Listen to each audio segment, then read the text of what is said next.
Magandang araw po mga ka-Life and Things. Pag-usapan po natin ngayon ang isa sa mga naging paksa ng Senate Hearing number 58. Ito ang Senate Resolution number 350. Sa Senate Hearing ng Senado, isang hakbang ng mga senador ay para paghagdaan ang posibleng krisis sa ekonomiya. Ito ang Senate Resolution number 350 at ang mga inihain nitong plano ay dapat nating pagtuunan ng pansin. Ang Resolution 350 ay inilunsad bilang ad hoc committee o contingency plan ng Senado.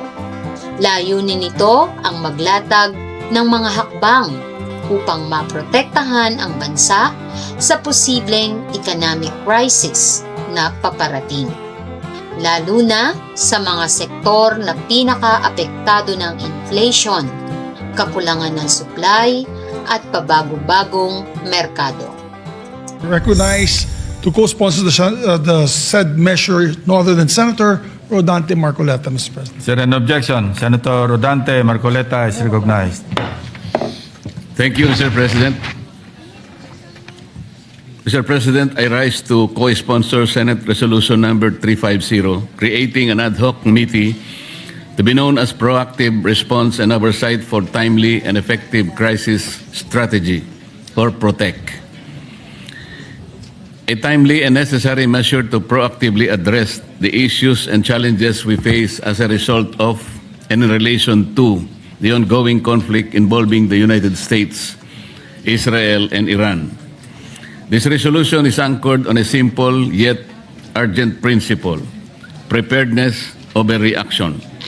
At a time when global tensions are escalating and uncertainties ripple across regions, we are reminded that the Philippines, although geographically distant, is by no means insulated from the social and economic impacts of international conflicts. As the geopolitical tensions appear to have no end yet in sight, we cannot just sit by and watch while their far-reaching consequences drag out, affecting our nation and our citizens in the process. The volatility in the Middle East, particularly in oil-producing countries, poses a direct threat to our energy security, price stability, and overall economic resilience. We cannot solely rely and wait for the plans of the executive. Rising fuel prices, supply chain disruptions, and inflationary pressures will inevitably affect transportation, food security, employment, and the daily lives of our people, especially the most vulnerable. And it is precisely during these unprecedented times that the Senate must stand united and enact all efforts to help our kababayans weather this developing international crisis. As I emphasized in Resolution number 319, which this representation filed to call for an inquiry as to the status, safety, and welfare of Filipinos in the affected region, proactive coordination, preparedness, and a whole-of-government approach is indispensable. The complexity of the crisis demands just that, not only in response to the needs of Filipinos overseas, but in safeguarding our national stability as a whole. This august chamber should serve as a platform where these efforts can be harmonized, strengthened, and guided by a clear and unified national direction. By creating this ad hoc committee, we can ensure to adopt a whole-of-government and a whole-of-nation approach, one that is coordinated, data-driven, and forward-looking. This body will allow the Senate to exercise its oversight function effectively, ensuring that contingency measures are not only in place, but are responsive, comprehensive, and inclusive. With this, I wish to manifest my intent to co-author the resolution. Thank you, Mr. President. Binibigyang diin ng Senado ang kahalagahan ng maagang monitoring ng presyo at supply ng pangunahing bilihin. Layunin nitong maiwasan ang biglaang pagtaas ng presyo na direktang nakakaapekto sa mamamayan. Pinag-aaralan ang mga mekanismo upang suportahan ang micro, small, and medium enterprises. May focus din sa mga manggagawang maapektuhan ng potensyal na recession o pagbagsak ng demand.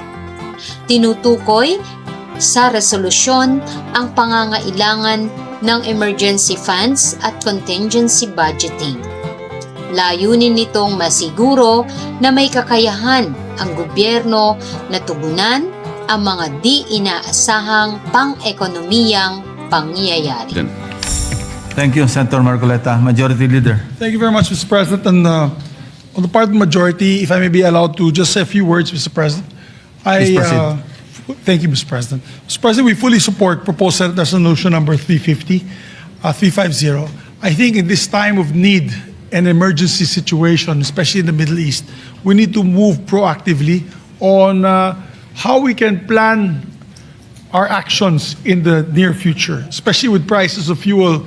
The pump prices today, yesterday I saw 102 pesos for diesel, 100 pesos for gasoline, or 97 pesos for gasoline, and no end in sight in the war of the Middle East. Today we had the discussions inside the lounge about biofuels and coming up with, I'd say, renewable fuels or sustainable fuels, which we have in abundance if we actually just focused on this. And what saddens me, Mr. President, is that how many years ago have we passed, for example, the biofuels law? 2004, I sponsored it, the House of Representatives. I passed it in the House of Representatives, Mr. President. I was the principal author and sponsor of that measure. And yet, how many biofuels plants have we created? Only about less than 12, I think 12 or 13. If I'm not mistaken, 12 or 13. And yet, we're only producing 60% of our blends in the Philippines for E10, ethanol 10% blend in gasoline. In other countries, Mr. President, E85 na in Brazil. Yung mga provinces that produce sugarcane, they run on 85% ethanol, no longer fuel or gasoline from the Middle East. So they are not bound to this problem that we're having in the Middle East. They are not affected. They are, in other words, protected from all these spikes on fuel from fossil fuels, Mr. President. Same goes for India, for Thailand, and in Malaysia, Indonesia, it's biodiesel for them. They're producing, because of their palm oil, biodiesel. In the Philippines, we have only cocoa methyl ester, which is from coconuts, and the sugar cane that we're producing. I'm so sad that we cannot produce enough of these biofuels to be just like these countries that I mentioned earlier. And even our push for EVs. Dati po, Mr. President, pag sinabi mo electric vehicle, parang wala pa rin. Tinanggal na nga natin yung taxes, mas mura yung electric vehicle. Pero wala pa rin gustong lumipat sa e-vehicles. Ngayon, na may crisis na, 100 pesos na ang diesel at ang gasolina, naghahanap na yung lahat ng tao ng EV. Ubus na po yung EV, wala nang electric vehicles na mabibili sa market. Kaya, Mr. President, I think we really need to proactively address the issues. I mentioned earlier also the caucus China, because almost all the cars in China now are EVs and electric motorcycles. Wala din silang shocks, fuel shocks. Their prices, they don't care what the prices are because they don't use fuel in their vehicles and in their motorcycles.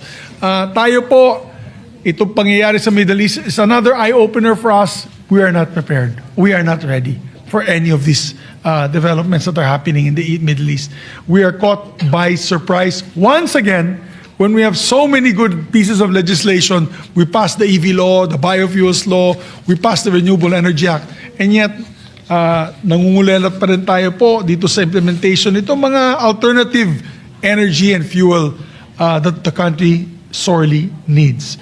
So, Mr. President, I laud the proponents of this measure, and that, of course, with the permission of the body, later on, I will move for its adoption. So, thank you very much, Mr. President, for this. Thank you, Senator Subiri. Mr. President, and also, just a reminder, this will also give additional work to the chairman of this ad hoc committee, which is Senator Gatchalian, who is here listening intently, because he will be the ad hoc chairman.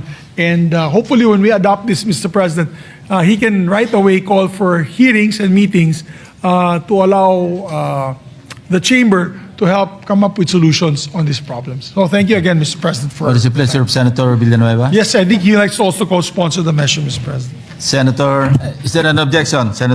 Hearing none, Senator Villanueva is recognized. Thank you, Mr. President, distinguished Majority Leader. Mr. President and esteemed colleagues, a blessed afternoon. It is my honor and privilege to co-sponsor proposed Senate Resolution number 350, proposing to establish an ad hoc Senate committee called Proactive Response and Oversight for Timely and Effective Crisis Strategy, or PROTECT Committee. We extend our sincere gratitude and commendation to the leadership of the Senate, Senate President Tito Soto, Majority Leader Juan Miguel Zubiri, and Minority Leader Alan Peter Cayetano for introducing this very timely and important measure. We also would like to thank our colleagues for making this representation a co-author of this resolution. At first glance, Mr. President, this measure speaks of geopolitics, of conflict in faraway regions, and of disruptions in global energy markets. But at its core, this is not merely about foreign affairs or policy coordination.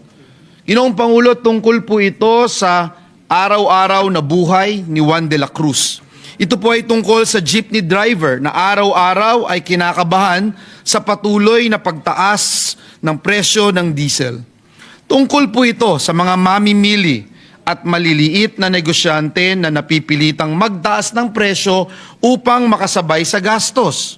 At higit po sa lahat, tungkol po ito sa pamilyang Pilipino na pilit pinagkakasya ang kita sa gitna ng patuloy na pagtaas ng mga bilihin. The ongoing conflict has already caused global oil prices to surge, and warnings of even steeper increases loom.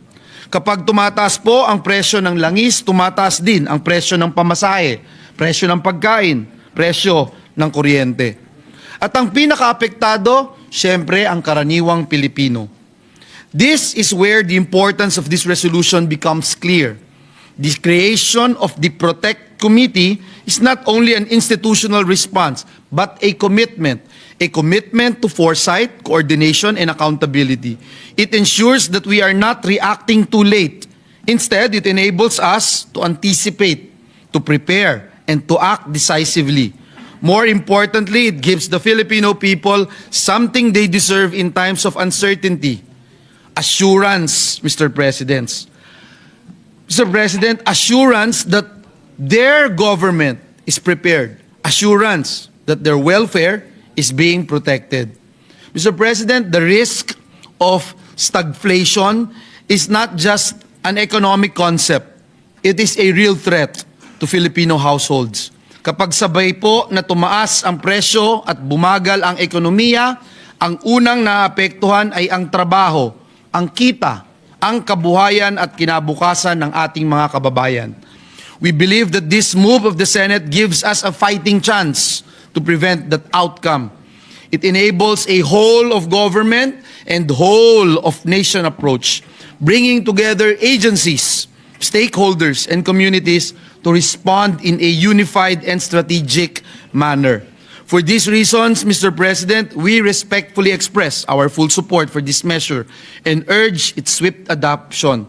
Dahil sa huli, Ginoong Pangulo, ang tunay na sukatan ng anumang polisiya ay kung paano nito napapabuti ang buhay ng bawat Pilipino. Maraming salamat, Ginoong Pangulo, at pagpalain po tayong lahat ng ating Panginoong Diyos. Thank you, Senator Joel. Majority Leader. Senator Robin Padilla is recognized. Maraming salamat po, Ginoong Pangulo, at sa ating pinunong mayorya. Assalamualaikum warahmatullahi wabarakatuh. Mga kapwa ko, Senador, ako po ay tumitindig ngayong araw upang makiisa sa resolusyong inihain ni na Senate President Vicente Soto III, Majority Floor Leader Senador Juan Miguel Zubiri, at Minority Leader Senador Alan Peter Cayetano, na naglalayong siya sa atin ang implementasyon ng National Contingency Plan. Pag-isahin ang pagsisikap ng iba't ibang ahensya ng gobyerno sa isang mekanismong organisado at magkakaroon ng whole of government approach sa mga banta ng seguridad sa ating bansa. Ang panukalang ito ay ang legal at moral na obligasyon ng Senado upang protektahan ng ating bansa mula sa nakaambang krisis pang-ekonomiya na dulot ng tensyon sa gitnang silangan. Noong ika-28 ng Pebrero, 2026, inulunsad ng Estados Unidos at Israel ang kanilang operasyon laban sa Iran. Ayon sa balita, ang opensibang ito ay naglalayong buwagin ang mga pasilidad ng Iran at mabago ang rehimen ng politika ng Iran. Dahil sa pag-ataking ito, naging mabilis ang ganti ng Iranian Armed Forces laban sa mga base militar, paliparan at lalo na sa mga oil refineries sa rehiyon. Sa kasalukuyan, ayon sa ulat ng International Energy Agency ngayong Marso 2026, nararanasan ng mundo ang pinakamalaking pagkagambala sa supply ng langis sa kasaysayan, ang pagsasara ng Strait of Hormuz, kung saan dumadaan ang humigit kumulang na 20% ng pandaigdigang supply ng langis at liquefied natural gas, ay isang direktang atake sa katatagan ng ating ekonomiya. Hindi naman natin maaaring baliwalain ang babala na ang presyo ng krudo ay maaaring umabot sa $200 bawat bariles. Dahil para sa Pilipinas, ito po ay nangangahulugan ng stagflation, ang mapanganib na kombinasyon ng matamlay na paglago ng ekonomiya, mataas na kawalan ng trabaho, at mabilis na pagtaas ng presyo ng bilihin. Pangalawa, panganib sa OFWs, ang kaligtasan ng milyong-milyong Pilipino sa Middle East at ang daloy ng kanilang remittances na bumubuhay sa ating bansa. Krisis sa pagkain at enerhiya, ang mabilis na pagtaas ng gastos sa transportasyon na tiyak na magpapalala sa malnutrisyon at kahirapan sa mga vulnerable sektor. Dapat ay agaran ng ating aksyon ang Proactive Response and Oversight for Timely and Effective Crisis Strategy Committee o PROTECT ay dapat tiyakin na ang ating bansa ay hindi lamang naghihintay sa krisis kundi mayroong malinaw na strategy upang mapanatili ang seguridad sa pagkain, energy at trabaho. Ginoong Pangulo, ang 1987 Constitution ay malinaw. Ang Estado ay may tungkuling protektahan ang buhay, kalayaan at kabuhayan ng mamamayan. Hindi nating maaring pabayaan ng ating bayan ay maipit sa krisis na hindi natin pinaghandaan. Kaya naman buong puso kong sinusuportahan ang pagpasa ng resolusyong ito at ipahayag ang aking mithiin na maging kapwa may akda ng nasabing panukala. Ang resolusyong ito ay ang unang hakbang upang matiyak na ang Pilipinas ay mananatiling matatag sa gitna ng unos ng pandaigdigang geopolitika. Naway gabayan tayo ng may kapal sa ating mga desisyon. Naway manaig ang kapayapaan at naway lagi nating unahin ang kapakanan ng bawat Pilipino, ang hindi sumama sa kahit na sinong naghahanap ng gera, kundi maging independent. Maraming salamat po. Thank you, Senator Oben Padilla, Majority Leader. Thank you, Mr. President. Mr. President, with that, I move to adopt Senate Resolution number 350. So moved. Is there any objection? Hearing none, Senate Resolution number 350 is hereby adopted. Thank you very much, Mr. President. We can already... Senator Sherwin Gatchalian is yes, Senator Sherwin requesting to have the floor. Thank you, Mr. President. Una-una sa lahat, nagpapasalamat po ako sa tiwala at kumpiyansa na ibinigay po ng ating Senado at nakita ko po sa resolusyon na tayo po itinalaga bilang head or chairperson nitong ad hoc committee. At kasama sa ating mga kababayan, ito pong nakikita ho natin ay hindi po kasalanan ng ating Pangulo, President Bongbong Marcos, hindi po kasalanan ni Vice President Sara Duterte, hindi po kasalanan ng Senado, hindi po kasalanan ng Kongreso. Ito pong nangyari ay wala po sa kontrol natin lahat. Ito po ay isang conflict na nangyayari po sa labas ng Pilipinas, pero ang epekto ay ramdam na ramdam natin dito. Ang nakikita ho natin, itong epekto ay initial pa lang. No? Ito ay paumpisa pa lang. Dahil kung ito po ay magtuloy-tuloy, yung mga nabanggit po ni Senator Robin, ni Senator Joel Villanueva, ito po ay kakalat na sa ating ekonomiya.